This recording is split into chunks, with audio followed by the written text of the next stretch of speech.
Uniform accelerated motion के बारे में हमने लास्ट क्लास में बात कर ली, हमने उस पर लगा लिया क्वेश्चंस, लेकिन हमने बात तो की थी नॉन यूनिफॉर्म एक्सेलरेटेड मोशन की, लेकिन उस पर नहीं लगाए थे हमने क्वेश्चन। तो आज का सफर हमारा इसी पे होगा और हम देखेंगे नॉन यूनिफॉर्म एक्सेलरेटेड मोशन के क्वेश्चन। तो हेलो दोस्तों, मेरा नाम है आमिर और आप देख रहे हैं इंपॉर्टेंट क्वेश्चन। तो चलिए आज नॉन यूनिफॉर्म एक्सेलरेटेड मोशन के लिए क्वेश्चंस लगाते हैं।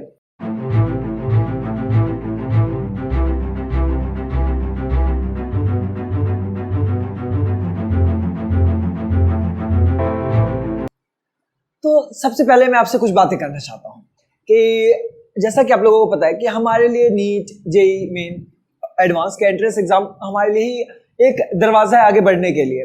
कुछ अच्छा करना चाहते हैं तो ये एंट्रेंस, ये दरवाजे हमें खोलने पड़ेंगे। और इन खोलने के लिए क्या ज़रूरी है? ज़रूरी है पूरा कॉन्सेप्ट अच्छे से पता होना, कॉन्सेप्ट पता होना चाहिए और उसका अप्लाई कैसे करते हैं वो चीज़ हमें पता होनी चाहिए। ठीक है, कॉन्सेप्ट और साथ में उसका एप्लीकेशन की कैसे उसको अप्लाई किया जाए, ओके, ये हमें पता होना चाहिए। तो हमने लास्ट क्लास में क्या पढ़ा था कि डिफरेंशिएशन, इंटीग्रेशन, बेसिकली कैलकुलस को पढ़ा था। और कैलकुलस को पढ़ते वक्त हमने ये बात कही थी कि जब हम कैलकुलस से इक्वेशन ऑफ मोशन निकाल रहे थे तो हमने ये कहा था कि इसका बहुत अच्छा यूज़ क्या होता है कि इसकी मदद से हम नॉन यूनिफॉर्म एक्सेलरेटेड मोशन के भी क्वेश्चन लगा सकते हैं। जैसा कि तुम्हें टाइटल ही देखा होगा तुमने कि बोनस लेक्चर, ये लेक्चर मैंने बोनस लेक्चर के नाम से रखा है। क्यों रखा है इसको? क्योंकि अगर तुम 11th-12th एकेडमिक्स की तैयारी में हो और तुम्हें सिर्फ उस पर फोकस करना है तो तुम कंप्लीटली उस पर फोकस करो और इस लेक्चर को स्किप कर सकते हो, कोई इश्यू की बात नहीं है। बट अगर तुम्हें एंट्रेंस एग्जाम देना है, हाँ तुमको खास करके मैं बता रहा हूँ कि एंट्रेंस एग्जाम देना है तो ये लेक्चर तुम्हारे लिए बहुत ज़रूरी है। क्यों? क्योंकि इस लेक्चर से क्या होगा कि तुम नॉन यूनिफॉर्म एक्सेलरेटेड मोशन के भी क्वेश्चन लगाना सीख जाओगे। लेकिन तुम्हें बोलोगे कि ये सब हम करें क्यों, एनसीईआरटी में तो इस पे कोई क्वेश्चन नहीं है। तो देखो, एनसीईआरटी में क्वेश्चन नहीं है, लेकिन उन्होंने एक बात साफ कह दी है वहाँ पे कि अगर हम कैलकुलस का यूज़ करें तो क्या कर सकते हैं, तो हम नॉन यूनिफॉर्म एक्सेलरेटेड मोशन का भी क्वेश्चन सॉल्व कर सकते हैं। ये लाइन साफ साफ एनसीईआरटी में लिखी हुई है, और नहीं लिखी तो लास्ट वीडियो जाके देखो, उसमें साफ साफ मैंने इस बारे में बात की है। ठीक है, तो उन्होंने ये बात तो कह दिया। अब क्या बात है कि एनसीईआरटी को हमें सिलेबस समझना है और उस सिलेबस, एनसीईआरटी के हर एक लाइन को सिलेबस समझना है और उस पे बन रहे सारे कॉन्सेप्ट को हमें अच्छे से करना है। उन्होंने नॉन यूनिफॉर्म एक्सेलरेटेड मोशन का जिक्र कर दिया तो हमें उसको अब पढ़ना है, पूरे अच्छी तरीके से हमें उसको पढ़ना है। हम उसको छोड़ने का रिस्क नहीं ले सकते हैं, हमें अच्छे से अच्छे मार्क्स स्कोर करने हैं फिजिक्स में।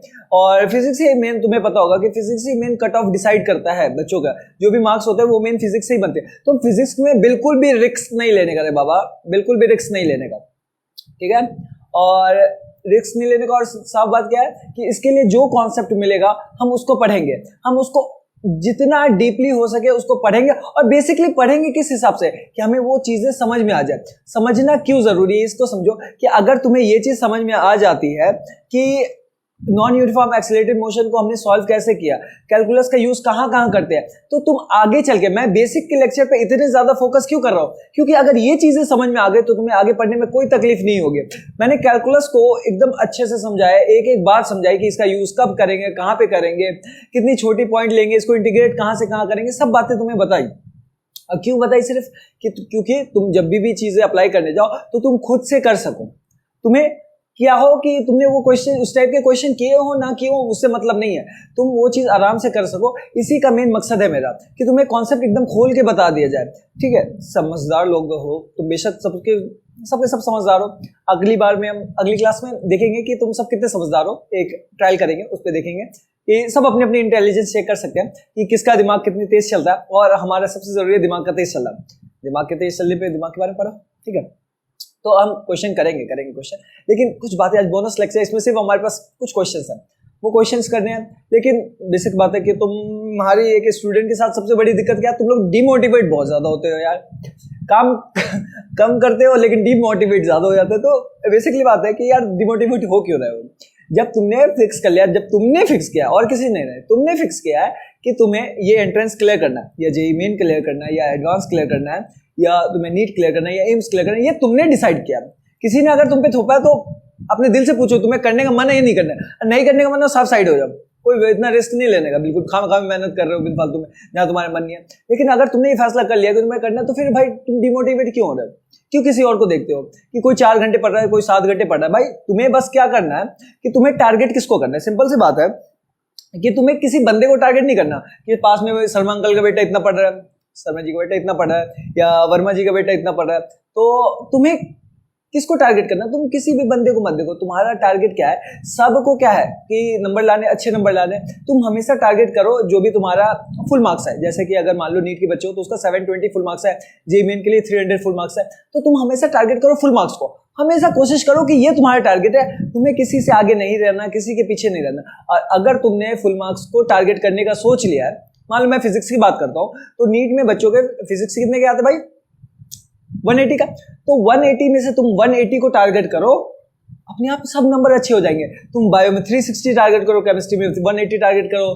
फिर जेईई मेन के बच्चे 100 वाले हैं, उनको कोई एडवांटेज नहीं है किसी चीज का, एज लाइक टू नीट वालों को मिल जाता है बायो का, तो इसका कोई एडवांटेज। लेकिन फिर भी क्या है कि अगर तुम फिजिक्स में 100 लाते हो, केमिस्ट्री सब ऑलमोस्ट कर लेते हैं, ठीक है, उससे नहीं हो पाती, ठीक है। तो हम क्या बात कर रहे थे बेसिकली, किसकी बात कर रहे थे हम? कि फिजिक्स की।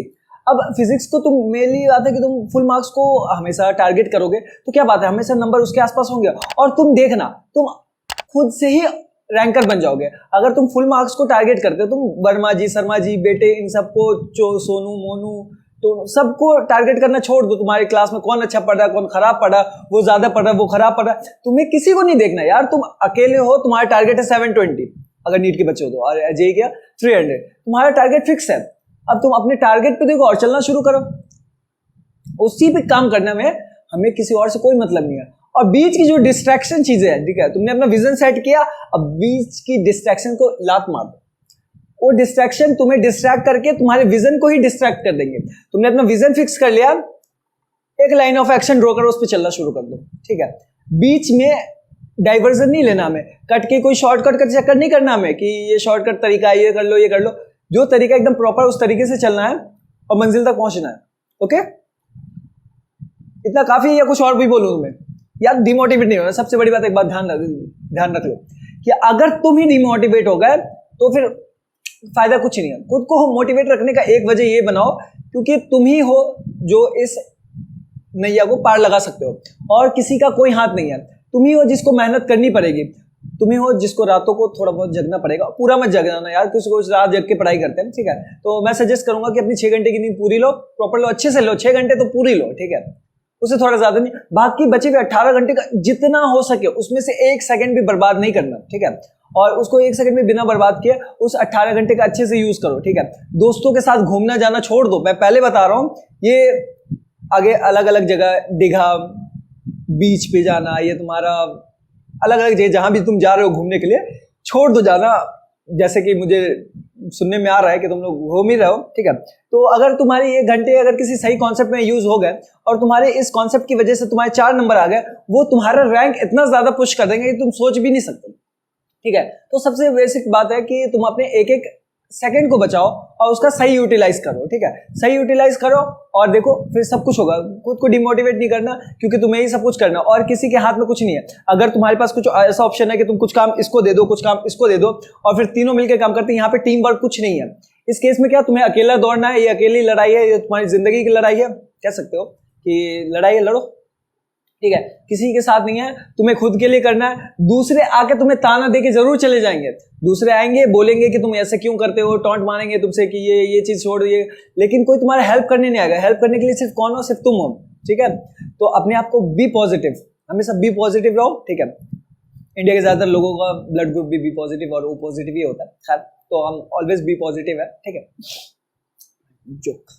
तो हम क्या बोल रहे थे कि भाई बेसिक सी बात है कि तुम्हें क्या रखना है, खुद को मोटिवेट रखना। और मोटिवेट रखने के लिए सबसे जरूरी क्या बात है कि ये चीज सोचो कि ये काम सिर्फ तुम्हें ही करना है और कोई तुम्हारा हेल्प इसमें नहीं कर सकता। कहीं से पेपर को लीक होने का कोई चांस नहीं होता, ना ही कोविड-19 इस चीज को रोक पाया है, ना ही कोई और चीज इसको रोक पाएगी। हर एग्जाम रुक गए थे, बट ये एग्जाम हमारे आईआईटी के एग्जाम, नीट के एग्जाम, एम्स के तो कोलैप्स कर रहे हैं, ठीक है। तो ये सब जो एग्जाम हुए ये हुए हैं, आईआईटी और नीट ये हुआ है। तो इसलिए क्या बात है भाई कि ये भूल जाओ कि एग्जाम किसी हद से कैंसिल होगा, ये वजह है, ठीक है तुम्हारे पास। और क्या बात है, सबसे सिंपल बात मैं फिर से कह दूंगा कि ना एग्जाम कैंसिल होगा, एग्जाम तो देना है, अब इसकी तैयारी तुम्हें करनी है। अगर तुम्हें पीछे हटना है अभी हट जाओ, कोई कुछ नहीं बिक रहा है, अपना दूसरा लाइन चूज करो। हर जगह देखो, कभी ये टेंशन नहीं करना कि हमने ये नहीं किया तो क्या होगा आखिर में, ठीक है। वो तुम्हारे इनकम, जो सोर्स ऑफ इनकम है, जो तुम्हारा इनकम कितनी मिलनी है तुम्हें, वो फिक्स है, वो कभी चेंज नहीं हो सकती। ये सब लिखा हुआ है नसीबों का, ठीक है। तो वो चेंज नहीं होनी, बस तुम्हारा क्या होगा कि इस जगह से नहीं मिल गया, तुम्हें किसी और जगह से मिलेगी, ठीक है। तो अगर तुम्हें अभी पीछे हटना, अभी हट जाओ, कोई इशू नहीं है, ठीक है। पैसा हर कोई कमा लेता है, कमाना है मेन इज्जत। इज्जत कमाना मुश्किल होता है, ठीक है। ये हमेशा याद रखना कि लोग लड़ते हैं सिर्फ इज्जत के लिए, इज्जत कमाने के लिए। पैसा हर कोई कमा रहा है। यहाँ पे तुम सपोज कर लो, तुम एग्जांपल ले सकते हो यार, चोर भी पैसे कमाता है, वो कहीं से चोरी करके पैसे कमा लेता है, लेकिन क्या होगा कि हम क्या बोलेंगे, अरे वो तो चोर है, उसकी क्या वो करते हो, वो तो चोर है। लेकिन कोई इंजीनियर अगर पैसे कमा रहा है, ठीक है, तो क्या बोलेंगे, भाई वो इंजीनियर है, उसकी रिस्पेक्ट है। तो बेसिकली हम किसके लिए लड़ते हैं, मेन लड़ते हैं इज्जत कमाने के लिए। पैसा हर कोई कमा लेगा, तो पैसे की टेंशन मत लेना कभी, ठीक है। वो तुम्हारी जरूरत के हिसाब से तुम्हारे पास पैसे होंगे ही होंगे। अब बात है कि मेन इज्जत की, और इज्जत के लिए भागो, ठीक है। इज्जत के लिए वर्क करो और सब कुछ करो। और अगर तुम्हें इसमें इज्जत दिख रही है तो मेहनत करो, अच्छे से मेहनत करो, खूब मेहनत करो यार, अपना दिन रात एक कर दो, ठीक है। दिन रात एक कर दो, मतलब क्या, 6 घंटे सो लो, बाकी 18 घंटों का सही इस्तेमाल करो, एकदम सही इस्तेमाल करो। एक सेकंड की, अगर मैं बता रहा हूँ, एक सेकंड तुम्हें बाइक लो, अगर तुम्हें साइकिल से कहीं जाना तो तुम कोशिश करो कि तुम बाइक ले लो, ठीक है। तो इस टाइप से टाइम बचाओ, और टाइम बचा कर सही यूटिलाइज करो, ठीक है। दोस्तों वगैरह को थोड़ा अवॉइड करो, सबसे बड़ी डिस्ट्रैक्शन तुम्हारे इस लाइफ में होगी, ठीक है। उसके बाद बेशक अपना काम पूरे अच्छे से करना, दोस्तों को टाइम देना पूरा क्लियर हो जाए, फिर साथ में बैठ के हम सब मिलके इकट्ठे पार्टी करेंगे यार, पार्टी चलेगी ऑल नाइट, है ना। तो वही बात है कि अब तुम्हें क्या करना है, पार्टी नहीं करना है यार, अब तुम्हें पढ़ाई करना है, पार्टी बाद में करेंगे, ओके। चलो, तो खैर आज के लिए मैं इतना ही मोटिवेट करूंगा, ज्यादा नहीं, ठीक है। मेन हम अपने बातों पे फोकस करते हैं, और जो हमारा आज का काम है वो कर लेते हैं। क्या था वो, कि नॉन यूनिफॉर्म एक्सेलरेटेड मोशन पे क्वेश्चन करना, ठीक है। तो इसमें सबसे जैसे बात पता चल रही है कि एक्सेलरेशन क्या होगा, कांस्टेंट नहीं होगा। कांस्टेंट नहीं होगा मतलब वो वेरी हो रहा होगा, किसी ना किसी चीज के साथ वेरी हो रहा होगा, ठीक है। तो वेरिएबल होगा, तो हम ये देखते ही पहचान जाएंगे कि अगर एक्सेलरेशन सिंपल न्यूमेरिक वैल्यू में नहीं है, अगर एक्सेलरेशन ऐसे दे रखा है a = 5 मीटर पर सेकंड स्क्वायर, मतलब क्या है कि एक्सेलरेशन कांस्टेंट है। लेकिन अगर a ऐसा दे दिया गया a = 5t, मतलब क्या है कि टाइम अगर चेंज करते रहो तो क्या होता जाएगा, एक्सेलरेशन चेंज होती चली जाएगी।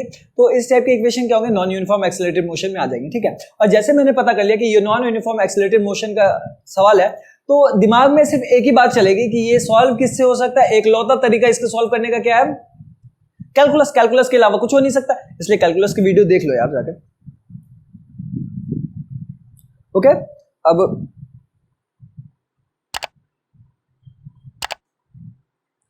ठीक है, अब देखो, अब हमारे पास बात क्या है कि the acceleration of a particle along X axis varies with time as a = t-1। हमें क्या बोला है कि एक्सेलरेशन जो है वो दे रखी है a = t-1।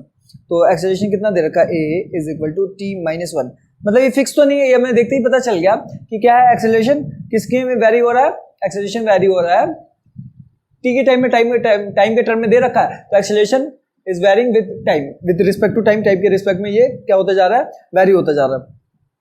अब क्या बात बोल रहा है कि velocity and position are 0 at t = 0। मतलब बोला है कि v भी क्या था, v भी 0 था एट t = 0, एंड पोजीशन भी क्या थी, पोजीशन मैं उसके मानता हूँ x इनिशियल, वो एट x, पोजीशन को मैं x से डिनोट करता था। तो ये भी कितना है हमारा, ये भी हमारा 0 है एट t = 0, ठीक है। मतलब वो रेस्ट पे था और ओरिजिन पे ही खड़ा था, ठीक है। मतलब एक्स पोजीशन 0 मतलब क्या है कि रेस्ट पे था, वो ओरिजिन पे ही खड़ा था, जहाँ पे ऑब्जर्वर था वहीं पे वो था, वो रेस्ट पे था।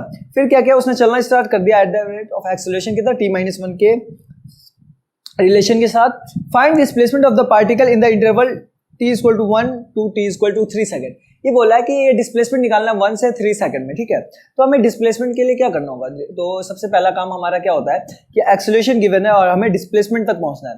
तो हमें एक बात कही थी, याद हो तो, कि एक्सेलरेशन क्या होता है, एक्सेलरेशन जो होता है वो होता है dv/dt। मतलब एक्सेलरेशन का इंटीग्रेशन हमें क्या दे देगा, एक्सेलरेशन का इंटीग्रेशन दे देगा a dt जो होगा वो dv देगा, मतलब v दे देगा हमें। तो हम एक्सेलरेशन को इंटीग्रेट करके v निकालेंगे, फिर v को इंटीग्रेट करके डिस्प्लेसमेंट निकाल देंगे। तो हमें 2 बार काम करना पड़ेगा, 2 बार इंटीग्रेशन लगानी पड़ेगी। तो उसको करते हैं, तो a dt, अब मैं इसको लिखता हूँ dv = a dt, ओके, ये हो गया। और dv कितना है हमारा, dv की अगर बात करो तो dv रहेगा, दोनों साइड इंटीग्रेशन करनी है, ठीक है, इंटीग्रेशन करनी है दोनों साइड।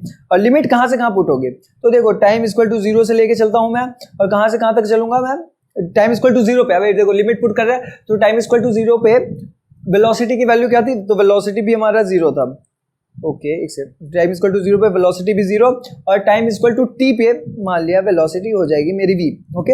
अब इसको इंटीग्रेट करना है, सिंपल, बहुत आसान काम है, इंटीग्रेशन आती है हमें, ठीक है। और dv का इंटीग्रेशन क्या हो जाएगा, v हो जाएगा, और v का लिमिट हम यहाँ से 0 से v पुट करेंगे, ओके।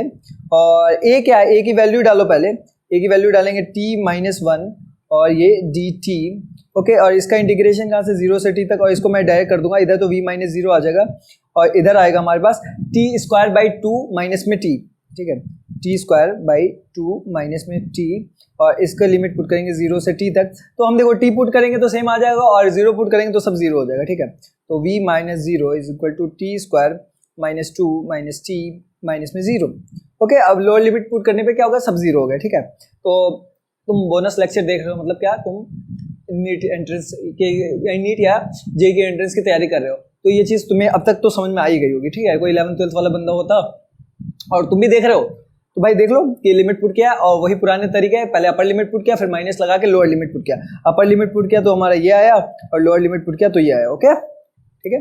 तो v इक्वल टू, अब हमारा क्या आ जाएगा, v इज इक्वल टू आ गया t² माइनस t, ये हमारा v आ गया। अब हम v को क्या कर सकते हैं, v इज इक्वल टू क्या होता है, v is equal to dx/dt होता है, तो ठीक है, तो dx को एक साइड रख के v dt कर देंगे तो हमारा क्या आ जाएगा, dx आ जाएगा, ठीक है, dx आ जाएगा एक साइड, और फिर उसको इंटीग्रेट कर देना मैं दोनों साइड से, ठीक है। तो मैं उसको करता हूँ, और क्या बोला मैंने, v dt is equal to dx, ये कहाँ से आया, ये यहाँ से आया कि dx/dt is equal to v, ये हमें ये दे दिया v dt is equal to dx, ठीक है। तो dx is equal to v dt। अब देखो इंटीग्रेट कहाँ से कहाँ तक करना है, अभी हमें बोला गया कि डिस्प्लेसमेंट कहाँ से कहाँ तक निकालनी है, डिस्प्लेसमेंट निकालनी है कहाँ से कहाँ तक, बताओ भाई, 1 से 3 सेकंड तक। हमारा क्वेश्चन क्या था, 1 से 3 सेकंड में निकालो, तो मैंने टाइम की वैल्यू सिंपली पुट करी, देखो क्वेश्चन क्या है, फ्रॉम 1 to 3, ठीक है। अब देखो, अब डिस्प्लेसमेंट निकालने, डिस्प्लेसमेंट क्या होता है, चेंज इन पोजीशन, तो चेंज इन पोजीशन क्या, 1 सेकंड पे वो कहाँ पे था, ठीक है, मतलब क्या बात है, 3 सेकंड पे वो कहाँ पे था, माइनस में 1 सेकंड पे कहाँ पे था, मान लेते हैं मैं इसको इंटीग्रेट करूंगा x at 1 और x at 3, तो मतलब क्या, पोजीशन एट 3 माइनस में पोजीशन एट 1, यही क्या होगा, यही डिस्प्लेसमेंट होगा 1 से 3 में। देखो हमारे बात क्या होती है कि x मतलब क्या है, पोजीशन, वो हमें पोजीशन बताएगा, तो अगर हमसे बोला जाता है कि थर्ड सेकंड पे वो किस पोजीशन पे होगा, तो मैं सिंपली थर्ड लगाता और सिंपल फॉर्मूले में थर्ड निकालता और दे देता, x3 की जगह मैं क्या पुट करता, 3 पुट करता, x1 की वैल्यू गिवन होती है अगर मुझे थर्ड पे पूछा जाता तो। लेकिन क्या पूछा जाता है, मुझे डिस्प्लेसमेंट पूछा जा रहा है। डिस्प्लेसमेंट मतलब क्या है कि 1 सेकंड से लेके थर्ड सेकंड में कितना इसने पोजीशन में चेंज कर लिया, मतलब क्या है, x3 माइनस में x1, ठीक है, थर्ड सेकंड की पोजीशन माइनस में फर्स्ट सेकंड की पोजीशन, ओके। तो इसका मैं इंटीग्रेट करूंगा तो इसका x आ जाएगा, और ये क्या आएगा, x1 से x3 तक इसको इंटीग्रेट करेंगे, और ये क्या आ जाएगा, v की वैल्यू डालो, तो v की वैल्यू क्या थी, t² प्लस में t इंटू में dt, और ये इंटीग्रेट होगा 1 से 3 तक, ठीक है। इधर पुट किया तो मैंने क्या है, x3 माइनस x1, और यही चीज़ क्या थी, यही चीज़ तो हमारी डिस्प्लेसमेंट थी, ये चीज़ हमारी डिस्प्लेसमेंट थी कि चेंज इन पोजीशन ही क्या होता है, डिस्प्लेसमेंट होती है। तो x3 पे जो पोजीशन थी माइनस में x1 की पोजीशन, यही हमारी डिस्प्लेसमेंट हो गई, किसके बीच की, 1 सेकंड से लेकर 3 सेकंड के बीच की डिस्प्लेसमेंट ये हो गई हमारी। अब देखो, अब इसको इंटीग्रेट करते हैं तो इस साइड क्या आ जाएगा, t²/6 t³/6, ठीक है, t³/2 पहले से था और 3 नीचे आ जाएगा, ठीक है। फिर प्लस में क्या आएगा, प्लस में आएगा t²/2, और इसको इंटीग्रेट, इसकी लिमिट पुट करेंगे 1 से 3 तक। अब ये देखो, ये डिस्प्लेसमेंट आएगी हमारी, ये डिस्प्लेसमेंट कितनी आएगी, 0 घटाओ, ठीक है। तो पहले 3 पुट किया तो 3 का क्यूब कितना हो जाएगा, 27/6, प्लस में फिर 3 पुट कर दो वापस इसमें, तो 9/2, फिर ये अपर लिमिट पुट हो गया पूरे में, ठीक है। अब माइनस में लोअर लिमिट पुट करो सब जगह, तो ये आ जाएगा 1/6 प्लस में 1/2। अब इसकी वैल्यू निकालो, तो इनकी वैल्यू अब निकालना शुरू करते हैं, जल्दी जल्दी करो।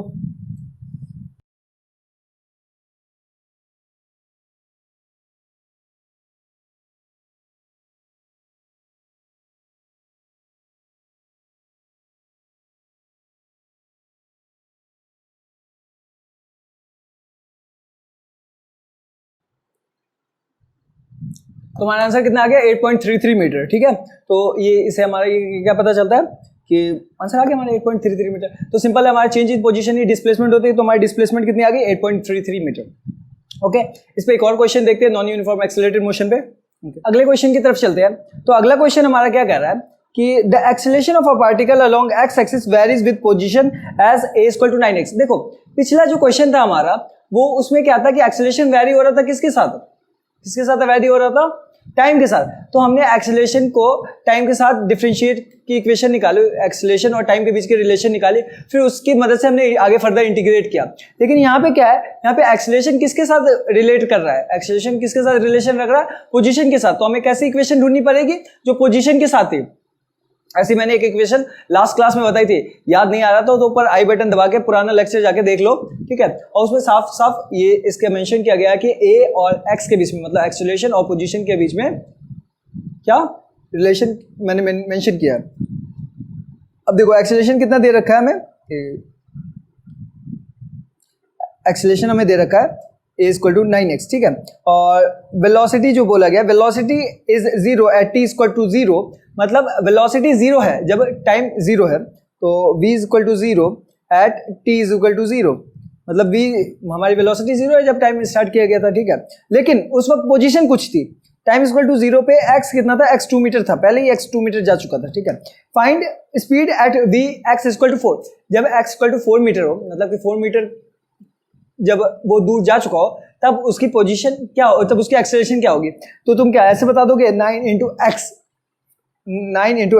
तो a equal to 9 into x कितना हो जाएगा 36, तो वो एक्सेलरेशन आएगी। पहले बताओ पूछा क्या गया, पूछा इसने स्पीड है, ठीक है।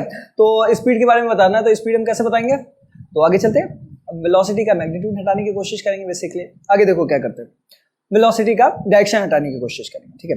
तो इसके लिए हम क्या करेंगे, सबसे पहले एक ऐसा इक्वेशन सोचेंगे जिसमें एक्सेलरेशन आता हो, वेलोसिटी आता हो और पोजीशन आता हो। टाइम की हमें जरूरत नहीं है क्योंकि टाइम में रिलेशन नहीं चाहिए, हमें वेलोसिटी पता करनी है, मेनली बात है कि स्पीड पता करनी है, एक्सेलरेशन तो गिवन है जो पोजीशन के टर्म में। तो v a और x के बीच में एक हमें कोई रिलेशन याद आता है, तो हमें एक रिलेशन याद आता है जो मैंने पिछली क्लास में ही बताया है, वो क्या है, a is equal to dv by dx, okay. अब dx उधर ले आके a को इंटीग्रेट कर सकता हूँ मैं dx के टर्म में आराम से, तो वही सारा प्रोसेस है, फिर से दोहराना है, बहुत सिंपल है, ठीक है। तो a कितना है, a हमारे पास है 9x, ओके, a कितना है हमारे पास, a है 9x dx is equal to dv, okay. अब इसको इंटीग्रेट कर देंगे कहां से, तो v को इंटीग्रेट कहां से कहां तक किया जाएगा, oh sorry, a equal to dv by dx नहीं होता, सॉरी। एक रिलेशन हमारे लास्ट क्लास में ही मैंने लिखवाया था, वो क्या था, a is equal to v dv by dx। ये मैंने लास्ट क्लास में ये इक्वेशन लिखवाया था, नहीं है तो पुराना लेक्चर है जो ऊपर मैंने बताया ना, अभी आई बटन दबा के देख सकते हो, ठीक है। तो a equal to v dv by dx, okay. तो एक्सेलरेशन हमारे पास क्या हो जाएगा, एक्सेलरेशन में दे रखा है 9x और ये dx उधर आने के बाद dx, और इधर क्या हो जाएगा v dv। हमें देखो हमें क्या चाहिए, हमें v और x के बीच का रिलेशन चाहिए, तभी तो हम स्पीड कुछ पोजीशन पे निकाल पाएंगे। तो हमें v x का रिलेशन चाहिए, उसी की मदद ले रहे हैं, इसीलिए ये सब काम कर रहे हैं, ठीक है। तो हम बस इसको इंटीग्रेट कर देंगे, तो हम क्या बोलेंगे, जब वेलोसिटी 0 थी तो उसकी पोजीशन क्या थी, तब 2 मीटर पे पहले ही वो पहुंच चुका था, ठीक है। क्योंकि टाइम इक्वल टू 0 पे वेलोसिटी भी कितनी थी, टाइम इक्वल टू 0 पे वेलोसिटी तो 0 थी, लेकिन पोजीशन क्या थी, पोजीशन 2 मीटर। तो मैंने लिमिट पुट कर दिया v की 0 और पोजीशन की 2 मीटर, ठीक है। लेकिन जब वेलोसिटी v हो गई, जब वेलोसिटी v हो गई तो इसकी पोजीशन क्या हो गई, तब इसकी पोजीशन हो गई मान लो x, वही हमें v x के बीच में रिलेशन मिल जाएगा। अब इसको इंटीग्रेट कर दो बोथ साइड, ठीक है। तो इंटीग्रेशन करने के लिए मैं नेक्स्ट स्लाइड ले लूँ, नहीं यहाँ पे थोड़ा सा करता हूँ मैं पहले, नहीं नेक्स्ट स्लाइड ले लेता हूँ, चलो आ जाओ। तो इनको मिटा दो, तो ये क्या था 9x dx, और इसको इंटीग्रेट कहाँ से कर रहे हैं 2 से x तक, और इज इक्वल टू में क्या था यहाँ पे, यहाँ तो v dv, और ये इंटीग्रेट कहाँ से 0 से v तक। तो इस साइड का इंटीग्रेशन कितना आएगा, पहले मैं राइट हैंड साइड का इंटीग्रेशन करता हूँ। तो v dv का इंटीग्रेशन क्या आएगा, v सिंपल है, उसकी पावर 1 है, तो 1 + 1 2 अपॉन में 2, तो v स्क्वायर बाई 2, और इसकी लिमिट पुट करोगे 0 से v तक, ओके। और इस साइड क्या आएगा 9 बाहर आ जाएगा, x dx का आंसर क्या आ जाएगा x स्क्वायर बाई 2, तो ये आ जाएगा 9 अपॉन में x स्क्वायर बाई 2, और इसकी जो लिमिट पुट होगी वो कहाँ से 2 से x तक पुट होगी। और अब दोनों में लिमिट पुट करो, चलो 9/2 कांस्टेंट बाहर, x स्क्वायर में पहले x स्क्वायर पुट कर, x के की जगह पहले x स्क्वायर पुट होगा, फिर माइनस में 4 पुट होगा, Q4 होगा कि नीचे lower limit, upper limit minus lower limit, okay. -4 is equal to v²/2 minus में 0। क्यों? अपर लिमिट की जगह अगर मैंने v की जगह पहले ऊपर अपर लिमिट पुट की तो अपर लिमिट v थी, तो v²/2 आएगा, फिर मैंने माइनस लगाया, फिर लोअर लिमिट पुट किया तो v की जगह 0 पुट करने पे सब 0 हो गया, ठीक है। इस टाइप से हो गया। अब हमें v और x में रिलेशन चाहिए, तो सिंपल बात है, v दे तो v²/2 है और इस साइड है 9/2 x² -4, तो मैंने ये 2 से 2 कट गया, ठीक है। तो हमारा v² की वैल्यू क्या आ जाए, v² की वैल्यू आ गई 9x² -4। अब मैं इसको क्या लिख सकता हूँ, v² लिख सकता हूँ +-3 x² -4, ओके। तो वेलोसिटी हमारी कितनी आ गई, वेलोसिटी आ गई हमारी v +-3 x² -4। अब देखो ये हमारी वेलोसिटी आ गई, लेकिन हम यहाँ पे एक काम करेंगे, क्या करेंगे कि हम नेगेटिव साइन को नेग्लेक्ट करेंगे। क्यों करेंगे? क्योंकि हमारी हमसे पूछा स्पीड क्या है, तो स्पीड ना पॉजिटिव होती है ना नेगेटिव होती है, स्पीड हमेशा पॉजिटिव होती है, मेनली स्पीड हमेशा पॉजिटिव होती है, उसमें डायरेक्शन का कोई रोल नहीं है, ठीक है। तो हम नेगेटिव साइन हटा देंगे, नेग्लेक्ट कर देंगे, हम सिर्फ पॉजिटिव वाला आंसर लेंगे और स्पीड हमारा पुट करेंगे एट x = 4 पे, तो इसमें x की वैल्यू पुट कर दो 4, ठीक है। तो यहाँ पे +3 क्योंकि नेगेटिव नेग्लेक्ट हो गया, x की जगह 4 पुट करते हैं और 4 होगा 16 -4, ओके। और ये सिंपल सी बात है, तो हमारा 16 -4 12, तो 3√12 ये हमारा आंसर आ जाएगा, ठीक है भाई। तो ये हमारा आंसर क्या आ गया, 3√12, और या मैं इसको ऐसे लिख सकता हूँ v = क्या आ जाएगा, इसको मैं लिख सकता हूँ ना 2, या क्या हो सकता है 2√3, तो 2 बाहर आ गया, अंदर 3 छूट गया, ठीक है। तो ये आ गया 6√3, ये हमारा क्या आ गया 6√3 मीटर पर सेकेंड। तो ये हमारी वेलोसिटी है, ये हमारी स्पीड आ गई एट पोजीशन 4 सेकंड पे। तो देखा हमने 2 क्वेश्चन किए, किसके बेस पे किया, नॉन यूनिफॉर्म एक्सेलरेटेड मोशन पे हमने 2 सवाल कर लिए। ये इतने काफी है हमारे लिए करने के लिए, ठीक है। तुम इस पे और सवाल लगा सकते हो, तुम्हारे पास बतेरे सवाल पड़े हुए हैं तुम्हारी बुक्स में, कोई सी भी बुक्स लगा लो, ठीक है। तुम चाहो तो अभी तुम अगर एंट्रेंस की तैयारी कर रहे हो तो तुम अपने लेवल के हिसाब से बुक सजेस्ट करो। अगर तुम्हें ये जानना है कि तुम्हारे लेवल के हिसाब से कौन सा बुक सजेस्ट होगा तुम्हारे लिए बेटर होगा, तो तुम मुझे इंस्टाग्राम @importantquestion official, जैसा कि लिखा आ रहा होगा तुम्हारे किस साइड, राइट या लेफ्ट पे कहीं लिखा आ रहा होगा, ठीक है। तो तुम उस आईडी पे जाके तुम मुझे मैसेज कर सकते हो और अपना लेवल मुझसे डिस्कस कर सकते हो, तुम मुझसे बातें कर सकते हो आराम से, कोई इशू नहीं है, आराम से बातें करो, आराम से मैसेज करो, ठीक है। तो आज के लिए इतना ही, मिलते हैं हमने अपने नेक्स्ट लेक्चर में, थैंक यू।